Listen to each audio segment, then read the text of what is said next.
Assalamualaikum warahmatullahi wabarakatuh. Eee, Bersama saya lagi di video tutorial Kidimi Channel, ya masih membahas tentang seputar Laravel. Ya kali ini saya akan membahas tentang, penggunaan plugin Flatfigure ya. Jadi, plugin Flatfigure itu ya digunakan sebagai, eee, untuk inputan date atau time maupun nanti date time ya. Sebetulnya kalau kita menggunakan HTML5, itu sudah support input menggunakan tipe date ya. Ya, tetapi kalau kita mau mencoba plugin Flatfigure ini, ya sekaligus kita memahami nanti bagaimana, dia bisa diletakkan di framework Laravel ya. Oke, sekarang saya akan coba ke Flatfigure di sini. Nah, nanti di sini ada, halaman webnya ya, flatfigure.js.org ya, nanti kita tinggal masukin saja. Nah, nanti bisa di-download ya, kita bisa download, JS sama CSS-nya, tapi kayaknya saya akan memilih yang ini aja ya, yang menggunakan, eee, CDN ya, jadi menggunakan URL saja. Nah, ini yang pertama kita akan letakkan di, framework Laravel kita, CSS-nya, lalu nanti kita butuh juga JS ya, yang akan kita letakkan di framework kita ya. Nah, nanti bagaimana meletakkannya ya, sedangkan kan kita menggunakan layout template blade ya. Nah, nanti bagaimana template blade itu bisa kita sisipkan dengan plugin-plugin luar. Nah, nanti kita coba bagaimana tekniknya ya. Nah, nanti kita bisa pakai, Flatfigure ini nanti nama ID-nya, kalau seandainya kita ada nanti banyak sekali menggunakan kelas ya, lebih dari satu, nanti bisa gunakan kelas ya, seperti ini. Oke, nanti bisa kita konfigurasi ya, misalnya mau tampilannya seperti apa ya, dan sebagainya, nanti bisa kita lakukan konfigurasi di sini ya. Di sini ada config option. Ya, config option ya all format, ada add input dan sebagainya ya. Dan juga kita bisa mengatur tampilannya, misalnya kita mau tone-nya, kalau default kan seperti ini, tone-nya ya, default-nya seperti ini. Sedangkan kalau dark nanti bisa kita lihat. Nah, ini juga bisa kita atur di config-nya, seperti itu ya. Oke, kita langsung saja ya. Kita akan mencoba yang default saja nanti, dan kalau ingin lebih memahami tentang Flatfigure nanti bisa saja kalian, kunjungin flatfigure.js.org ini ya. Oke, kita coba buka project kita menggunakan Visual Studio.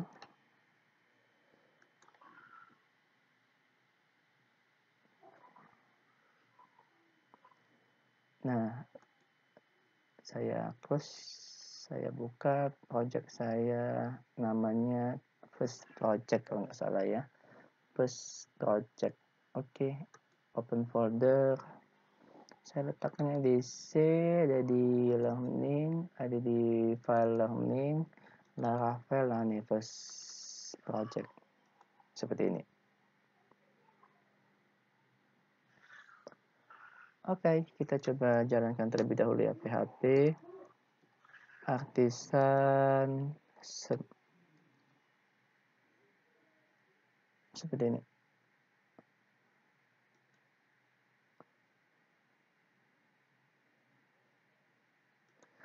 Kita coba jalanin ya. Localhost, oke. Oke, minimarket Kidimi ya. Oke, biasanya nanti dia habis sessionnya dia bisa keluar ya. Kebetulan ini oke. Oke. Oh nih ya, tadi nyangkut sessionnya. Oke, kita lanjut saja. Username, login pernah kita bahas ya. Nanti silakan dikunjung aja channel Kidimi untuk melihat bagaimana proses login ya. Oke, salah ya. Passwordnya 654321. Oke. Oke, ada masalah sepertinya. 654321. Oke. Nah, nanti tambah barang. Nah, di sini. Nah, ini ya. Nanti kita akan tambah satu inputan menggunakan flat picker ya. Nah, sebelumnya saya akan menjelaskan dulu HTML sebetulnya support dengan tipe date ya. Kita coba lihat ya. Jadi kalau kita buka ya, kita bisa buka di sini ada create.blade.php ya. Nah, misalnya kita akan letakkan di bawah gambar produk misalnya. Nah, kita letakkan, kita copy saja di sini. Saya kopikan. Nah, nanti kita paste di bawah gambar produk ya. Misalnya nanti ini kita kasih nama, kita kasih for-nya expire date misalnya ya. Lalu labelnya saya kasih tanggal kadar luasa ya, kan tanggal kadar luasa. Nanti dia akan tampil seperti ini kalau kita refresh ya. Nah, nih tanggal kadar luasa ya, seperti ini ya. Nah, sebetulnya yang seperti saya jelasin tadi, kalau kita menggunakan HTML5 ada tipenya ya, dia menggunakan tipe date ya. Jadi sudah support ya, jadi sebetulnya kita nggak perlu pakai plugin lagi ya. Nah, jadi kalau kita lihat, sorry ini perlu di refresh. Nah, nih. Jadi kita bisa gunakan penanggalan seperti ini ya. Jadi kita bisa ambil tanggal today ya, kebetulan ini tanggal 9 bulan 8 2020 saya membuat video tutorial ini ya. Nanti bisa dipilih kapan tanggal kadaluarsa produk kita, nanti bisa dipilih ya. Misalnya kalau roti cepat misalnya tanggal 12 ya. Nah, seperti ini ya. Nah, tetapi pada video tutorial ini saya akan mau menjelaskan tentang Flatpicker tadi ya.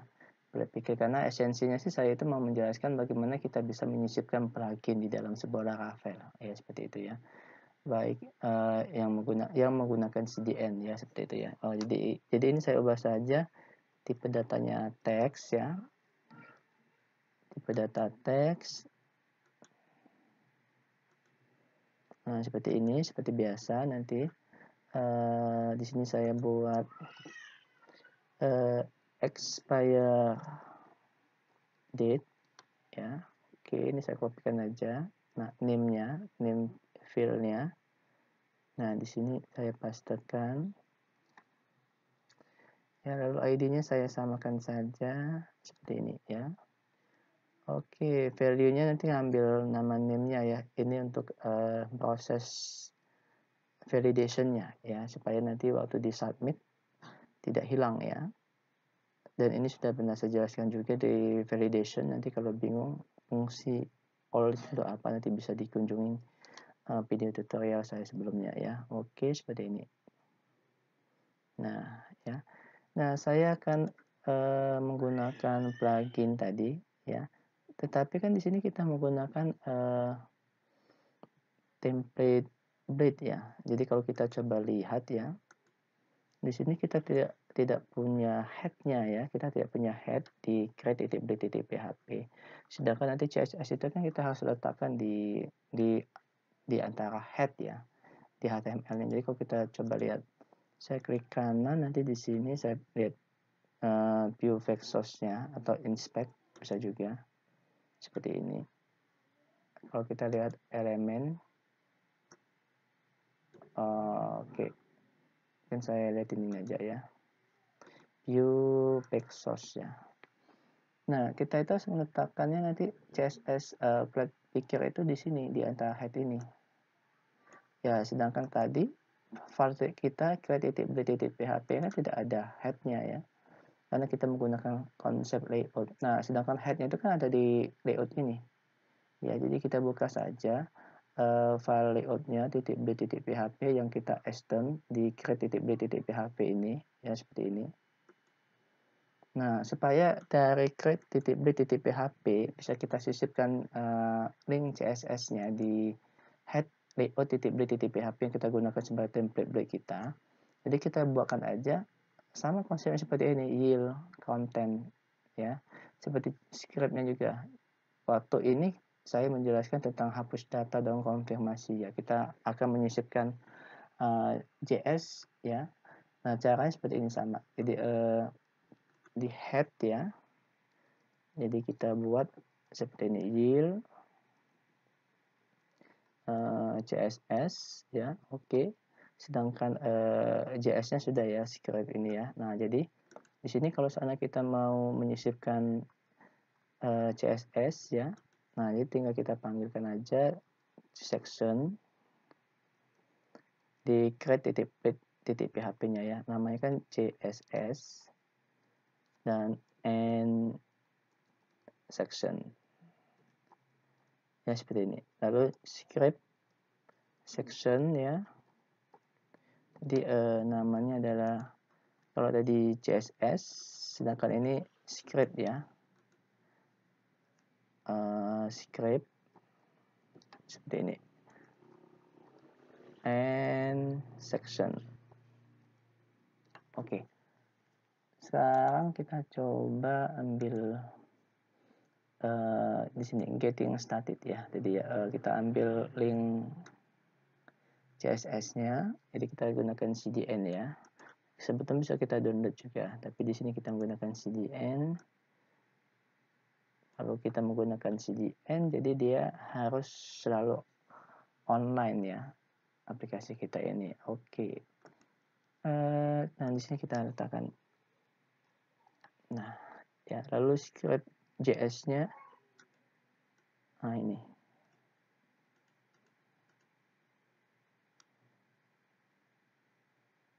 Nah, di sini kita letakkan di script ini ya.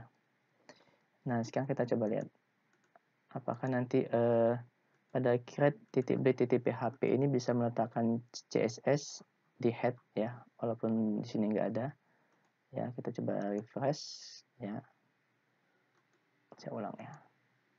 Oke, nah kita klik kanan view versus. Nah, di sini kita bisa lihat pada kalang ya, kalang head ini kita bisa meletakkan CSS ya, yang kita ambil dari CDN Platfigure tadi ya.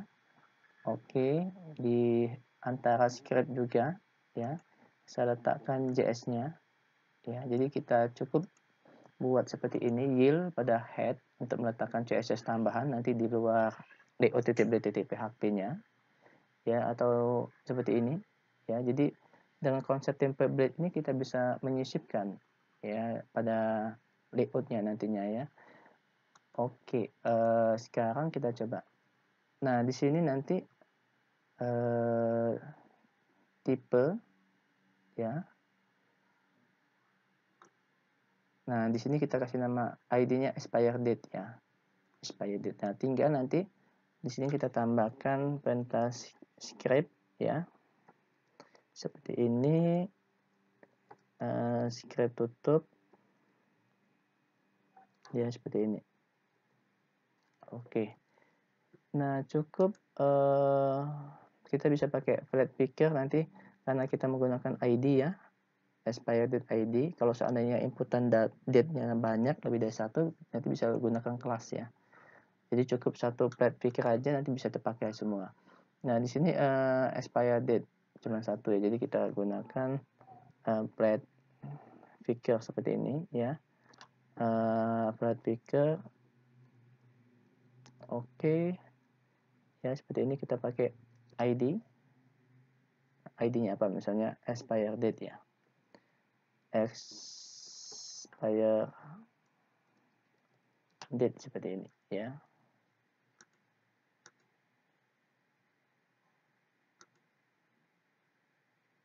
Oke, ini harus di refresh berkali-kali ya. Oke, sekarang kita coba. Nah, nih kita sudah bisa menggunakan plugin Platfigure di sini ya. Jadi tinggal kita gunakan, misalnya kita ambil 4, kita ambil 8 ya, bisa kita ambil 25 tanggalnya, dan bisa dikonfigurasi ya. Nanti untuk config-nya silakan di plugin sendiri ya, bagaimana kita bisa mengkonfig Platfigure tadi ya, seperti itu ya. Nah, itu untungnya kalau kita menggunakan plugin ya. Jadi kita bisa config, sedangkan kalau kita gunakan tipe date tadi, ya standarnya seperti itu ya. Standarnya seperti itu. Dan kalau kita gunakan plugin bisa kita config ya. Oke. Nah, sekarang bagaimana nanti kita ingin menyisipkannya di database kita ya. Jadi kita buka localhost, kita gunakan php admin untuk mengakses MySQL kita. Nama database-nya adalah minimarket ya di sini. Nah, kalau kita lihat tabel barang ya. Nah, kita lihat strukturnya di sini. Nah, kita belum ada expire date ya. Expire date. Jadi kita mau sisipkan. Sebetulnya secara manual tanpa aturan migration bisa ya. Tinggal kita tambahkan. Misalnya kita mau tambahkan di akhir ya. Jadi setelah deleted add kirim, nanti kita bisa tambahkan kolom ya. Tetapi karena kita belajar Laravel, saya akan menggunakan mekanisme Laravel. Di sini kita buatkan file migration ya. Jadi untuk menambah kolom ya. Jadi PHP artisan make migration ya. Nah, nanti kita akan membuat sebuah file migration yang lokasinya ada di database ya, migration di sini. Tujuan file migration itu untuk menambah kolom ya. Jadi kayak ini kan untuk membuat kolom user, untuk membuat table user, untuk membuat table file jobs, untuk membuat table barang ya. Nah, ini untuk jadi proses seperti ini nantinya untuk menambahkan satu field ya. Waktu kita membahas tentang shop delete kemarin ya, untuk menambahkan satu field. Jadi kita proses mekanisme seperti ini. Oke, sekarang kita buat di sini misalnya nama file migrationnya apa. Kalau bisa sih sesuai dengan temanya ya, misalnya jadi di sini add ya expire, ini nama filenya expire date, misalnya kolom ya, lalu nama tabelnya barang ya, di sini barang, jadi barang table. Nah, jadi kita bisa tahu fungsi table migration itu untuk apa ya, karena kita menamakannya sesuai dengan fungsinya.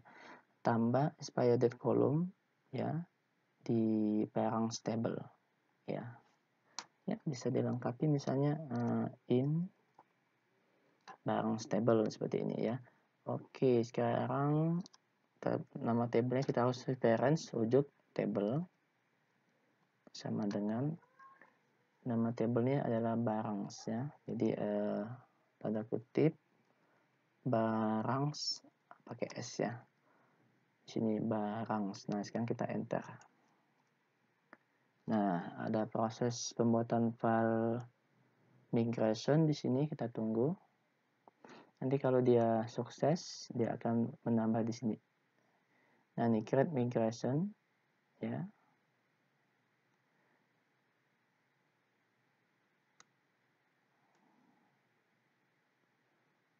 Seperti ini kan add expire date column, menambah kolom. Ini sudah sukses ya.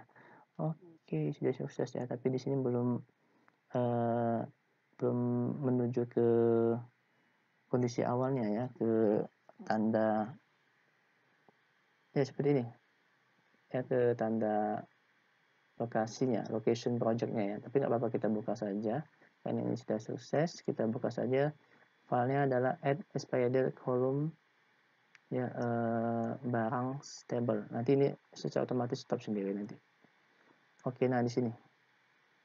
Nah, untuk menambahkan sebuah kolom ya dengan tipe data date itu seperti ini ya. Jadi table ya, nanti tipe datanya adalah date. Nah, nama kolomnya apa? Misalnya kita buat expire date ya, seperti ini. Nah, kita akan menambahkan sebuah kolom dengan nama expire date, tipe datanya date. Kalau ingin belajar lebih dalam tentang migration ya, nanti bisa kunjungi aja webnya Laravel. Jadi Laravel judulnya migration seperti ini. Nanti tinggal diklik Nah, seperti saya tadi kan mencontohkan dengan tipe data date ya, karena Laravel sih banyak support tipe datanya, bisa date time intinya ya, ada timestamp seperti itu, kita bisa lihat date. Nah, di sini ya, kita akan menambahkan tipe data date dengan nama misalnya created at. Ya, jadi ada date time, ada date time tz ya. Nanti ada timestamp ya di sini. Jadi ada banyak sekali tipe data yang disupport oleh Laravel ya. Oke, nah ini timestamp ya. Timestamp.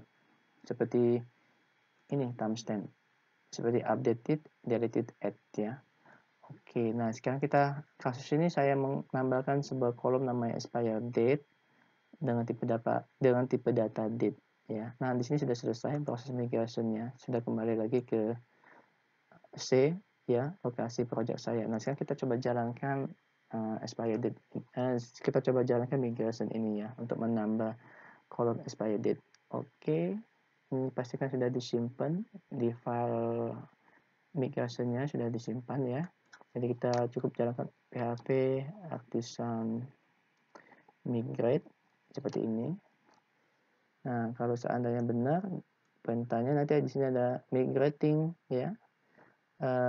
Add expired date column in bounds table ya.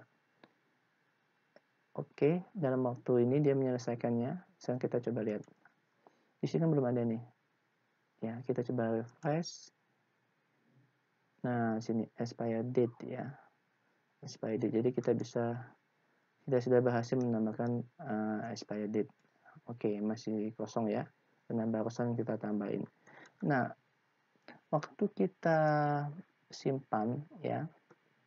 Nanti kan di sini ada proses validation tanggal kadaluarsa ya. Berarti kemarin sudah saya jelaskan waktu itu sudah saya jelaskan tentang validation ya. Nanti bisa ditonton lagi video saya tentang validation. Saya menggunakan request ya. Request. Nah, di sini nanti ada product adding request ya. Nah, di sini ya. Nah, tinggal kita tambahin aja. Kita mau memvalidation yang namanya date ya. Wajib diinputin misalnya. Jadi kita tambahin nama yang tadi adalah nama filenya adalah expire date ya. Sorry di sini. Nama filenya adalah expire date ya. Nah, di sini jadi tinggal kita tambahin aja di requestnya ya. Pastikan di adding ya, ditambah. Karena kan ada dua, ada di edit juga. Expire date. Nah, di sini ya. Supaya dia rapi seperti ini. Oke. Nah, di sini required.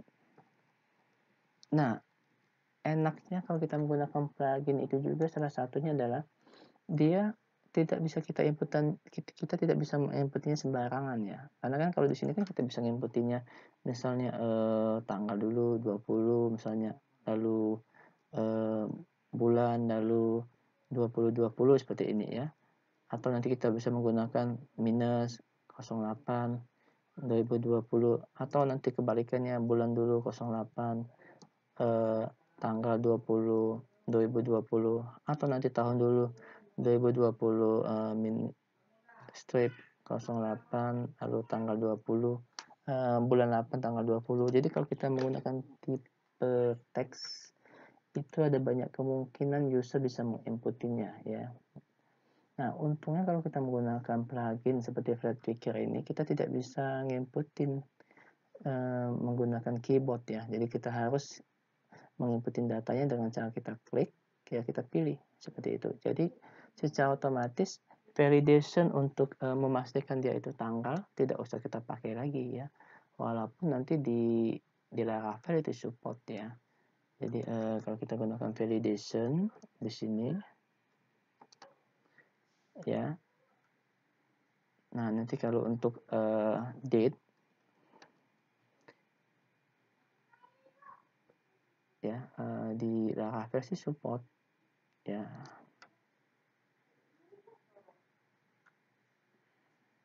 Ada nggak, kita coba cari ya.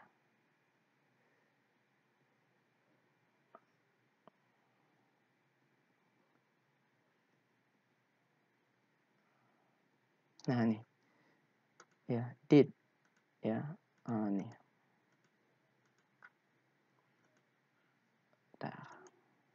jadi sorry nah nih, jadi cukup kalau tanggal, date, dan validation seperti ini ya. Jadi dengan menggunakan plugin ya kita tidak harus pakai date seperti ini ya. Kenapa? Karena seperti yang saya jelaskan tadi, kita menggunakan plugin Flatfigure itu kita tidak bisa menggunakan keyboard ya dalam input datanya, seperti kita menggunakan teks, menggunakan tipe data teks ya, atau kita menggunakan tipe data date ya dalam HTML5 ya. Jadi kalau kita menggunakan plugin ya kita harus mau nggak mau menggunakan mouse untuk klik, kita pilih tanggal yang sebenarnya. Jadi tidak seperti ini, kita bisa masukin misalnya 30, ada tanda seperti ini, ada tanda seperti ini ya, dan sebagainya. Oke, jadi kita tidak perlu menggunakan date ya untuk validation, jadi cukup required, dia harus diisikan. Kalaupun nanti mau ditambahkan ya cukup simple, nanti tinggal date seperti ini untuk validation tanggal ya. Oke, sekarang kita coba tambahkan keterangannya, expire date di sini required ya.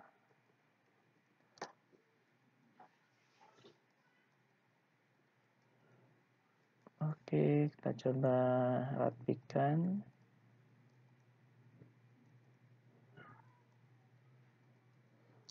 Nah, bisa keterangannya tanggal kadar luarsa harus diisi misalnya seperti ini. Oke, sekarang kita coba validation kita. Saya refresh. Jadi di sini masih kosong, kita coba simpan. Oke, ini harus kita jalankan PHP artisan sub. Oke, kita coba lagi. Tambah barang, simpan. Oke, nah di sini muncul tanggal kadaluarsa harus diisi. Oke, jadi kalau kita pilih nanti misalnya hari ini ya ada fungsi all, jadi fungsi all itu nanti tidak akan hilang ya yang sudah kita isi ya, dan tidak akan muncul lagi keterangannya ya, karena kan sudah kita isi. Oke, kita coba. Nah, oke, dan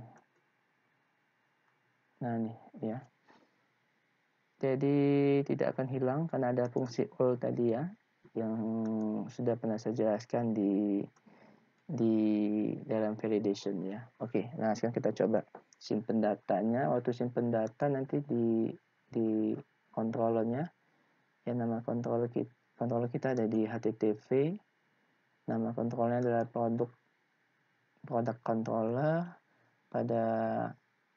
Pada store data, mana store data, oke, ini update. Nah ini store data, jadi kita cukup tambahkan ya barang dan sesuai nama filenya di database-nya tadi kita buat expire date ya, expire date. Oke, expire date ya. Ini kita coba rapikan biar enak dibaca ya. Lalu request ya, request. Oke, nah input ya.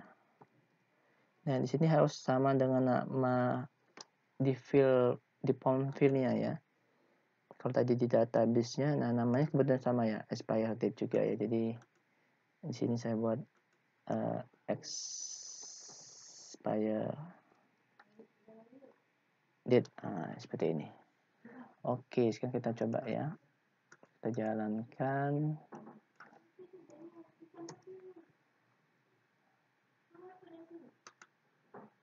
Ya, oke, sekarang kita coba tambah barang. Misalnya saya contohkan misalnya sembarang aja ya, misalnya produk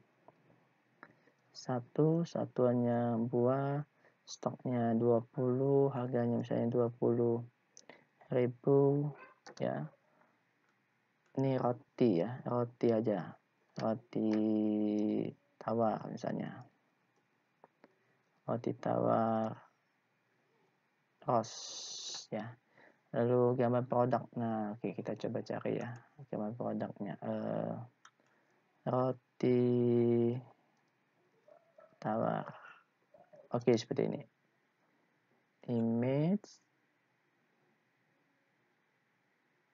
Sekarang kita pilih aja sembarang, saya klik kanan ya, save image as, saya letakkan di desktop aja. Oke, sekarang kita coba kembali lagi, kita browse produknya, choose produk yang ada di desktop. Tadi mana ya? Nih ya, kita pilih tanggal kadaluarsa. Biasa kan cepat, hanya 2 hari 3 hari, kita pilih aja di tanggal 11 ya, tanggal kadaluarsanya. Oke, kita simpan.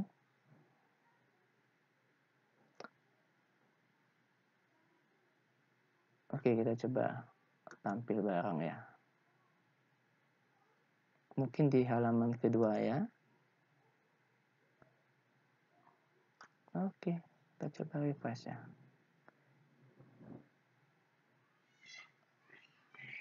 Kayaknya belum tersimpan ya, kita coba lihat.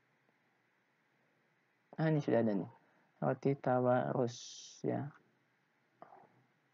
Ini ada masalah dengan web browser saya ya, jadi saya harus di refresh berkali-kali. Kayaknya sessionnya ya. Nah nih, oke, jadi ada roti tawar, sepertinya cookiesnya ya yang mengganggu ya. Jadi ya saya harus merefreshnya berkali-kali ya. Nah seperti ini. Ini sudah muncul ya, roti tawar ros ya. Ini gambarnya. Oke, dan kalau kita lihat di sini ya, apakah nanti terinput expire date-nya ya. Kita coba lihat. Nih. Jadi tanggal 11 bulan 8 tahun 2020 ya. Roti tawar ros. Oke. Nah, itulah yang saya jelaskan pada video tutorial kali ini. Jadi bagaimana kita bisa menyisipkan plugin ya. Ya, contohnya misalnya plugin Flag Picker yang digunakan untuk memilih tanggal ya dalam input data ya. Oke, terima kasih atas perhatiannya. Saya ucapkan terima kasih. Assalamualaikum warahmatullahi wabarakatuh.